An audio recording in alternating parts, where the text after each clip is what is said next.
ચાલો મિત્રો, જય શ્રી કૃષ્ણ બધાને। તો ચાલો નવા વિડીયોમાં તમારા બધાનું મિત્રોનું સ્વાગત કરું છું।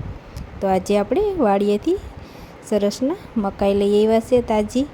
તો આજે આપણે મકાઈના પીઝા બનાવવાના છે સરસના। તો તમે જુઓ કેવી સરસની આપણે લીલી અને તાજી મકાઈ છે, ફ્રેશ એકદમ। તો ચાલો આપણે ગેસ ચાલુ કરી અને તેની ઉપર આપણે કુકર મેલી અને મકાઈને આપણે બાફી લેશું। સૌપ્રથમ તો આપણે કાચી મકાઈ યુઝ નથી કરવાની। તો આપણે બાફવા માટે પાણી લઈ લીધું છે અને 1 ચમચી આપણે નિમક નાખીશું એમાં। ત્યાર પછી આપણે મકાઈને ફોલી લેવાની છે। તો આપણી મકાઈ સરસની ફોલાઈ ગઈ છે અને એકદમ સરસની આપણી દેશી મકાઈ છે। તો આને આપણે ડોડા પણ કહીએ છીએ। તો મકાઈના આપણે 2 ટુકડા કરી લઈ, તેથી તે કુકરમાં સરસ રીતે બફાવવામાં બધા એક સરખા બફાય।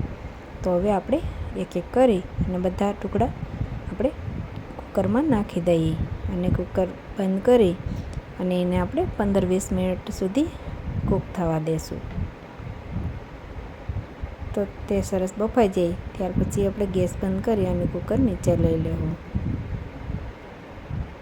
તો પછી આપણી મકાઈ સરસની બફાઈ ગઈ છે અને આપણે સરસ પીઝાની તૈયારી પણ થઈ ગઈ છે।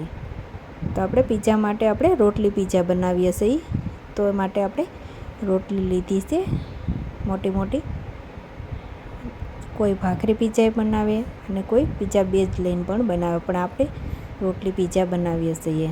તો આપણી કમ્પ્લીટ તૈયારી થઈ ગઈ છે। તો ચાલો હવે આપણે એક રોટલીને પાટલા ઉપર લઈ અને સૌપ્રથમ આપણે ટોમેટો સોસ એની ઉપર થોડોક લઈ લઈએ। ટમેટો સોસ લઈ અને પછી આપણે પીઝા બેઝ લેશું।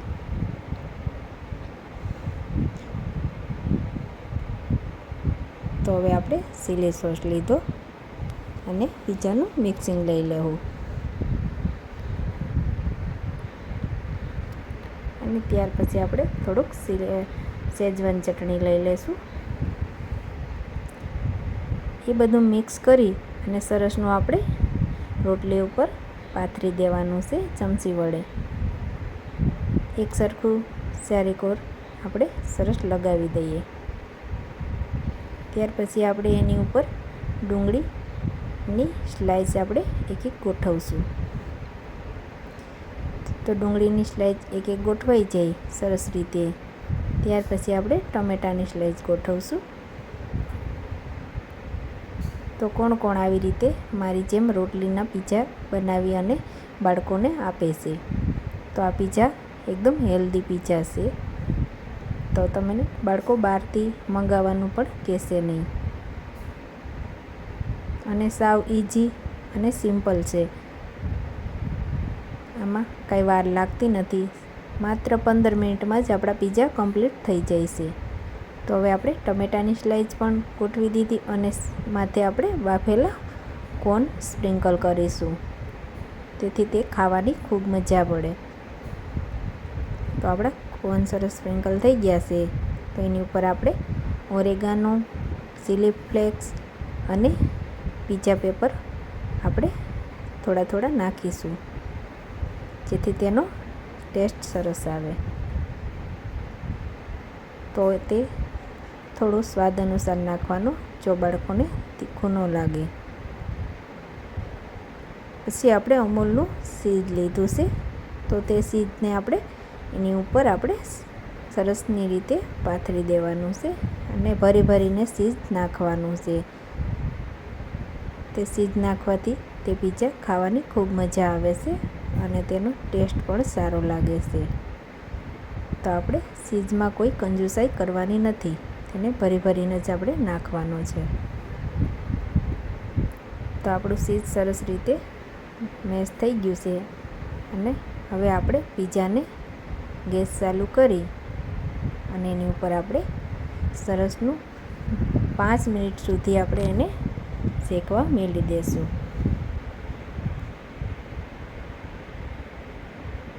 તો આપણે ગેસને ધીમો રાખવાનો છે અને ડાયરેક્ટ આપણે તવી ઉપર જ આપણે રોટલી પીઝા મેળી દઈશું. એની ઉપર આપણે કોઈ સ્ટેન્ડ આપણે રાખતા નથી. અને ધીમો ગેસ હશે એટલે પીઝા એકદમ પરફેક્ટ રીતે સરસ કૂક થઈ જશે. અને એની ઉપર આપણે એક ઢાંકણ ઢાંકી દઈશું, જેથી આપણું ચીઝ છે એ સરસ રીતે મેલ્ટ થઈ જાય. તો આપણું ચીઝ સરસ રીતે મેલ્ટ થઈ ગયું છે, 5 મિનિટ થઈ ગઈ છે. તો હવે આપણે જોઈ લઈએ. તો તમે જોઈ શકો છો આપણું ચીઝ સરસ રીતે મેલ્ટ થઈ ગયું છે.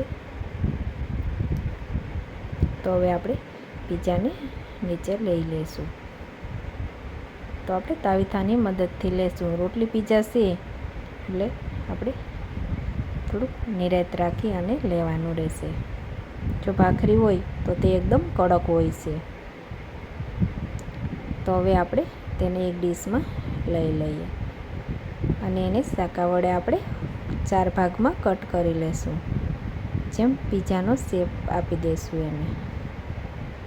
તો તમે જુઓ કે આપણા પીઝા બહુ સરસના એકદમ ટેસ્ટી અને સરસ સીજી બન્યા છે.